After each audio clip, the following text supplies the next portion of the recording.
the station covering all of the DMV. This is DC News Now. And coming up in the news at noon, flights have resumed after going into a ground stop across the country. What's behind those major delays? That's next. And later, the Maryland General Assembly will begin their session. What issues are at the top of voters' minds? And here we are once again, folks. Cloudy skies with us on this Wednesday, but we're tracking some rain showers that are likely to move in a little bit later on. When exactly will things turn soggy? We'll have a check coming up in just a bit. Thank you, Damon. Good afternoon, and thank you for joining us for the News at Noon. I'm Mark Hall. Developing now, back up in the air. The FAA system outage that grounded flights nationwide this morning has been fixed, and planes are taking to the skies once again. DC News Now's Joseph Omo, who covers transportation for us, gives us a better look at what's currently happening at one of the DMV's busiest airports.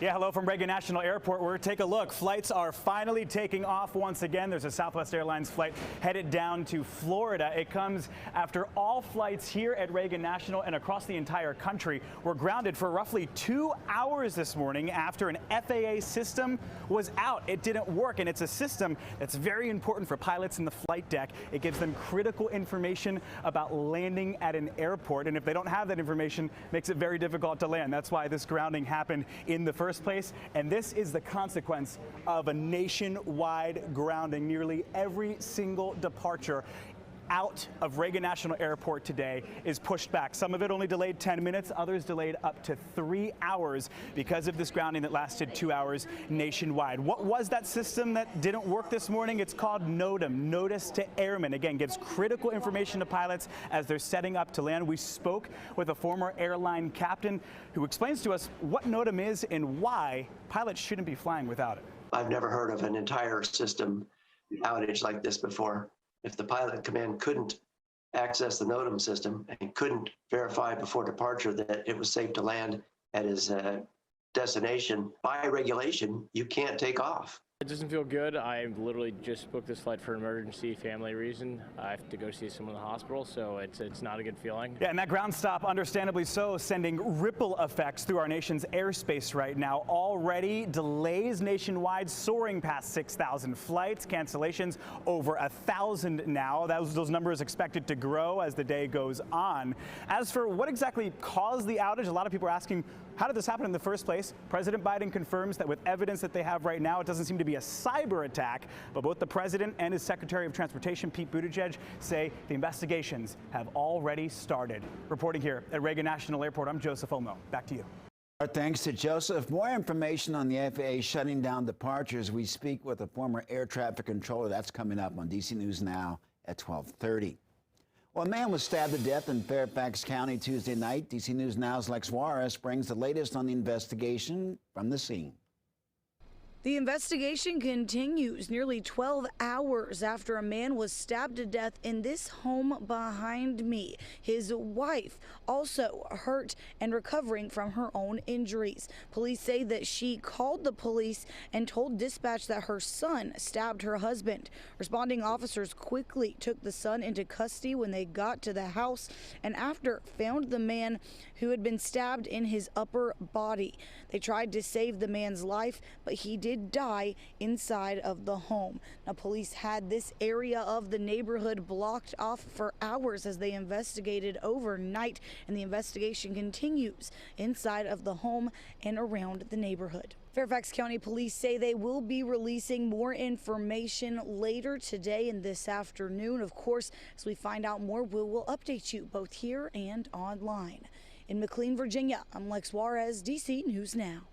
Thank you, Lex. New at noon, we're learning more about the man who shot and killed a 13-year-old Karan Blake. D.C. Mayor Muriel Bowser says the man is a government employee and he's currently on administrative leave. We do not know what agency he works for. Meanwhile, neighbors and loved ones demanded answers after the 13-year-old was shot and killed by a homeowner in that Northeast D.C. neighborhood.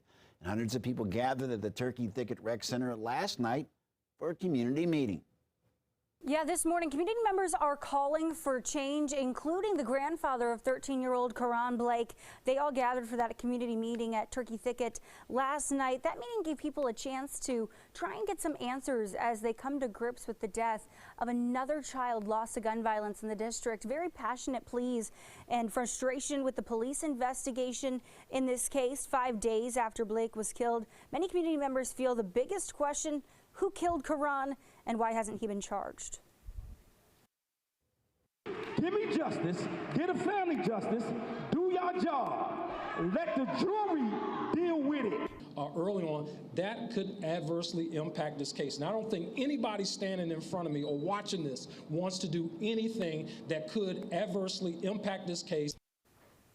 Police Chief Robert Conti explained his decision not to release the name with that investigation ongoing. He says the facts will go before a grand jury, which will then decide whether or not it's appropriate to file charges in the case. Conti also called out several community members for posting misinformation about the case online. People are making allegations centered around race. Spreading of inaccurate information is dangerous, reckless, and has the potential to adversely impact the investigation. What we do know about the shooter at this point, police are confirming that he is a black man who had a concealed carry permit for the weapon used in this shooting. Of course, we followed this story from the very beginning since it first happened over the weekend, and we'll continue to bring you breaking updates as we get them in here in our newsroom. That was Randy Bass reporting. Thank you, Randy. Developing now, an Amtrak train en route from Virginia to Florida is back on the move after a delay reportedly caused passengers to be stuck on the tracks for nearly 30 hours. The cause of the delay? Take a look. This image coming from our sister station, WBTW in Myrtle Beach, showing a freight train that derailed Monday night, which ended up being quite the roadblock for the Amtrak train. Now, the Washington Post reporting this morning that the train came to a halt in a wooded area near Denmark, South Carolina, leaving passengers stranded with limited food supplies for well over an entire day. This afternoon, DC News Now working to confirm more details of the delay. So far, Amtrak has not responded.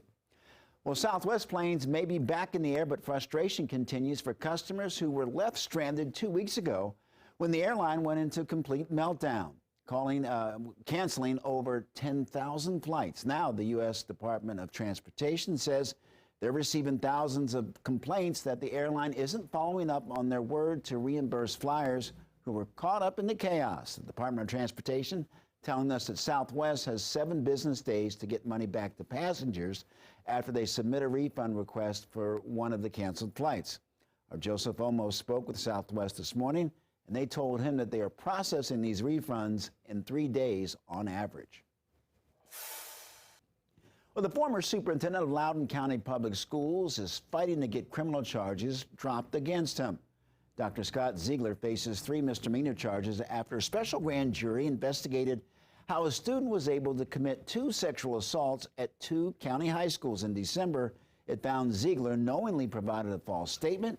He filed a court motion this month to dismiss the charges, saying that Governor Glenn Youngkin did not have the authority to issue the executive order that sparked the investigation, and the Attorney General is not able to prosecute him. Meanwhile, in Fairfax County schools, public school system held meetings with parents to explain why there was a delay in telling students that they were commended scholars. Some parents were worried that the county's commitment to race equality played a role in not telling students they made the list. But the school superintendent, Michelle Reed, said that that's not the case, and equity is about uplifting people. And our responsibility is to ensure that each and every student achieve their fullest potential. So it's not about outcomes in the sense of a lid in terms of capacity. I think that would be devastating for our country. Well, throughout the night, Reed apologized and vowed to restore trust and share findings from an independent investigation. Well, despite recent progress, advocates say Virginia still ranks in the bottom 10 states when it comes to public education funding. They say the state has plenty of money and it could use in its time to fix that.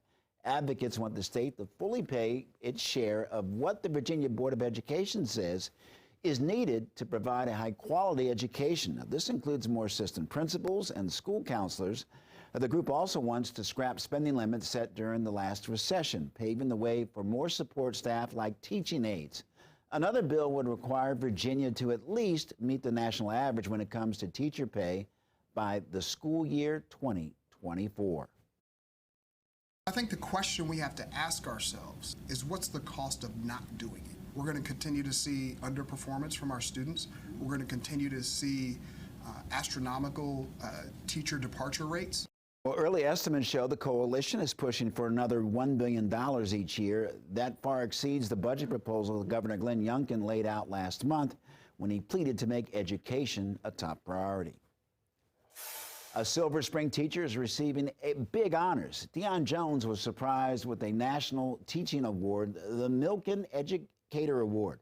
The third grade teacher from Fairland Elementary is just one of about 40 teachers across the country to earn this honor this year. The award also comes with a $25,000 cash prize.